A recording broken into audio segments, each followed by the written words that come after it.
Resident looks great. I like it. I am a Latina, Puertorriqueña, Boricua, if you want to say. Which sounds, people hear that like, oh, you're spicy. I'm really not. Actually, I'm legally blind, which is weird because it really confuses people when I say that. And so I was trying to figure out how do I explain it.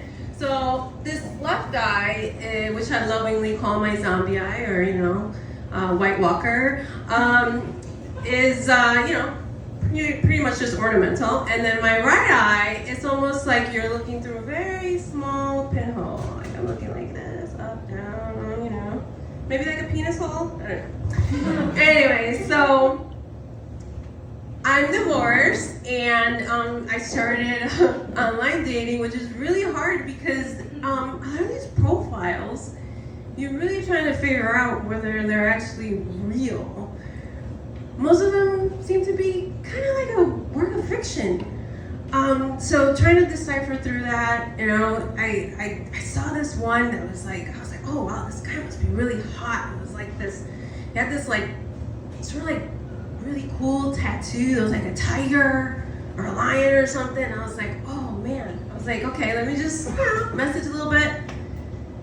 Then he sends me his picture, and it's like a white, fat, bald dude, and he doesn't even have a tattoo. So I feel like these profiles need to come with a disclaimer. Like the commercials, like price of participation may vary. Objects are smaller than they appear. Many filters were used in the development of this profile. And so finally, I get to a point where then it got scary because online hookups can turn into scary when you realize that the person you're hooking up with is Looney Tunes. So I was hooking up with this guy, and he stood me up once, and I texted him like, dude, what happened? So he calls me up, and he's screaming at me over the phone, bitch, I don't need to tell you jack shit. You don't know what's going on in my life. And then he just hangs up on me. I was like, wow, that was a little bit extreme. So I do what I usually do when shit like that happens. I Google a person. And there he was, wearing orange is the new black. Apparently he had broken into his ex-girlfriend's apartment, violating a restraining order.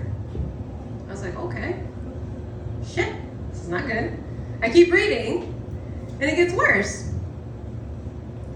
Believe it or not, he not just broke into his ex-girlfriend's apartment, but he killed her pet. So not only did he get convicted of violating a restraining order, but he also got convicted of animal cruelty.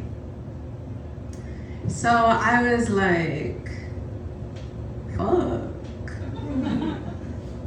Google before you fuck. Remember that. And that's all honestly I can think of tonight, so thank you everybody. Have a good